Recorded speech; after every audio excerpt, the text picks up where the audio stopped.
Hello everyone. मैं हूँ प्रिया और आज का हमारा टॉपिक है हडूप डेमन्स। हडूप के बारे में डिटेल में समझने से पहले आपको ये जानना पड़ेगा कि हडूप डेमन्स क्या है और हडूप में कौन कौन से डेमन्स होते हैं। सो हडूप में कुछ सेट ऑफ प्रोसेस रन होते हैं जिन्हें हडूप डेमन्स बोला जाता है और ये प्रोसेस जावा बेस्ड है क्योंकि हडूप लैंग्वेज को हडूप फ्रेमवर्क को जावा लैंग्वेज में डेवलप किया गया है। प्रोसेस मतलब किसी काम को करने के लिए कुछ स्टेप्स फॉलो करना। जैसा कि फॉर एग्जांपल आप मैगी बनाते हो तो कुछ स्टेप्स फॉलो करते हो या फिर चाय बनाते हो तो कुछ स्टेप्स फॉलो करते हो। तो इसे बोलते हैं प्रोसेस। किसी भी तरह के टास्क को कंप्लीट करने के लिए एक या उससे ज़्यादा प्रोसेस यूज होता है। जैसा कि ये डायग्राम बताता है, टास्क 1 को कंप्लीट करने के लिए 3 प्रोसेस का यूज हो रहा है, जबकि टास्क 2 के लिए सिर्फ 2 प्रोसेस का यूज हो रहा है। हडूप में 5 डेमन्स है, मतलब 5 बैकग्राउंड प्रोसेस रन होता है। पहला है नेम नोड, दूसरा है स्लेव नोड या फिर डेटा नोड, तीसरा है सेकेंडरी नेम नोड, चौथा है जॉब ट्रैकर और पांचवा है टास्क ट्रैकर। हम लोग इन सभी को वन बाय वन डिटेल में समझेंगे। इससे पहले आप शॉर्ट में इन सब के बारे में जान लीजिए एक बार। Data node, data node actual में डेटा को स्टोर करता है हार्ड डिस्क में। नेम नोड मेटा डेटा को स्टोर करता है इन मेमोरी और डेटा नोड को मॉनिटर भी करता है। सेकेंडरी नेम नोड एक हेल्पर की तरह काम करता है नेम नोड के लिए। जॉब ट्रैकर और टास्क ट्रैकर ये दोनों मेनली डेटा प्रोसेसिंग में हेल्प करते हैं। नेम नोड मास्टर नोड पर रन करता है, इसीलिए नेम नोड को मास्टर नोड भी बोला जाता है। Name node mainly metadata store करता है, जैसा कि मेटाडेटा में कुछ इन्फॉर्मेशन होते हैं, block ID, block name, file size, file name, file permission, ये सब कुछ इन्फॉर्मेशन मेटाडेटा के रूप में स्टोर होता है। ये सारा मेटाडेटा मेमोरी में स्टोर होता है, इसीलिए नेम नोड में अच्छा खासा मेमोरी कैपेसिटी दिया जाता है।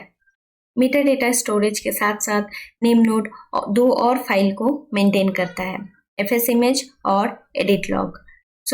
नेम नोड को रीस्टार्ट करते समय ये दोनों फाइल मैंडेटरी होते हैं। हडूप 1 में नेम नोड को सिंगल पॉइंट ऑफ फेलियर बोला जाता है क्योंकि नेम नोड फेल करने पर पूरा हडूप क्लस्टर डाउन हो जाता है।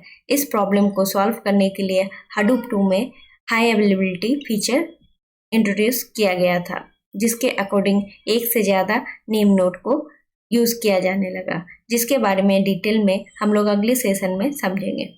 इन मेमोरी मेटाडेटा को स्टोर करने का फ़ायदा ये है कि यूज़र के रीड या राइट रिक्वेस्ट को बहुत जल्दी कंप्लीट कर पाता है और टाइम भी सेव होता है। अगर हार्ड डिस्क में मेटाडेटा स्टोर किया जाए तो ये प्रोसेस बहुत टाइम टेकिंग हो जाएगा, इसीलिए इन मेमोरी को प्रीफर किया जाता है। अब देखेंगे सेकेंडरी नेम नोड क्या है। सेकेंडरी नेम नोड को आप बोल सकते हो नेम नोड का हेल्पर, क्योंकि हडूप 1 में नेम नोड फेल होने से सेकेंडरी नेम नोड को रिप्लेस नहीं करता है, बल्कि नेम नोड को रिकवर करने में हेल्प करता है और यह रिकवरी प्रोसेस टाइम टेकिंग होता है। सेकेंडरी नेम नोड का मेमोरी रिक्वायरमेंट नेम नोड जैसा ही होता है।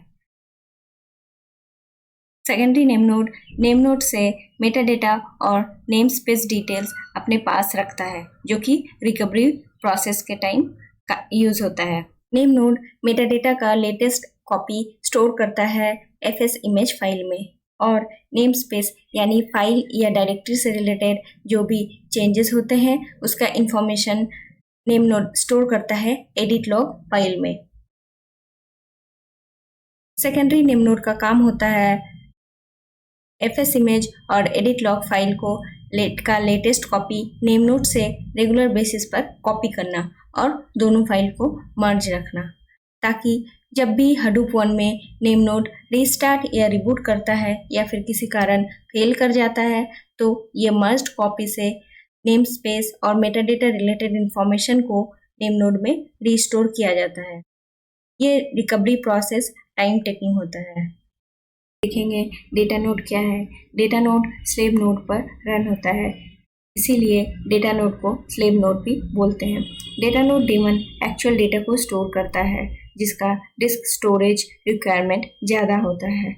इसीलिए स्लेव नोड में कमोडिटी या चीप हार्डवेयर का यूज़ होता है। हडूप के फाइल सिस्टम को HDFS के नाम से जाना जाता है और जिसका काम है डेटा को स्मॉल यूनिट में डिवाइड करके डेटा ब्लॉक में स्टोर करना। इन डेटा ब्लॉक को HDFS डेटा ब्लॉक्स भी बोलते हैं। हडूप 2 में डेटा ब्लॉक का साइज है 128 MB। अगर आपके पास 400 MB का फाइल है तो आपको 400 डिवाइडेड बाय 128 मतलब 4 डेटा ब्लॉक में अपने डेटा को स्टोर करना पड़ेगा। तो कंक्लूजन ये निकला कि किसी भी डेटा नोड के पास मल्टीपल डेटा ब्लॉक्स हो सकता है। जैसा कि आपको यहाँ दिख रहा है, एक डेटा नोड के पास मल्टीपल डेटा ब्लॉक्स है। सिमिलरली HDFS रैक होता है जो कि कलेक्शन ऑफ डेटा नोड को दिखाता है। हडूप में रैक अवेयरनेस एल्गोरिदम का बहुत ज़्यादा इंपॉर्टेंस है और इसके बारे में डिटेल में हम लोग आगे के सेशन में देखेंगे।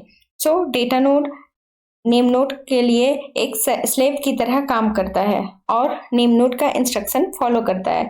जैसा कि आपको यहाँ दिख रहा है, यूज़र से जो भी रिक्वेस्ट आता है वो पहले नेम नोड के पास जाता है और नेम नोड के इंस्ट्रक्शन के हिसाब से डेटा नोड उस पर काम करता है और आउटपुट वो नेम नोड को रिटर्न करता है और यूज़र को नेम नोड से वो आउटपुट मिलता है। हडूप 1 में जॉब ट्रैकर और टास्क ट्रैकर मैप रिड्यूस के लिए काम करता था, जो कि रिसोर्स मैनेजमेंट के लिए यूज़ होता था। हडूप 2 में रिसोर्स मैनेजमेंट का रिस्पॉन्सिबिलिटी यान को दे दिया गया और इसीलिए जॉब ट्रैकर रिप्लेस होकर आ गया रिसोर्स मैनेजर और टास्क ट्रैकर को रिप्लेस करने आया नोड मैनेजर। सो ये रिसोर्स मैनेजर और नोड मैनेजर यान के अंडर काम करती है। डेटा प्रोसेसिंग के लिए हडूप में सिर्फ मैप रिड्यूस एप्लीकेशन का ही यूज़ होता था, बट हडूप 2 में डेटा प्रोसेसिंग के लिए मैप रिड्यूस के अलावे स्पार्क और भी बहुत सारे नए एप्लीकेशंस को चांस मिला है। आज के सेशन में हमने हडूप डेमन्स के बारे में जाना। हडूप के कौन कौन से डेमन्स हैं और उनका क्या क्या काम है, इसके बारे में भी हमने ब्रीफ इंट्रोडक्शन जाना। तो मिलते हैं नेक्स्ट सेशन में एक नए टॉपिक के साथ। Thank you.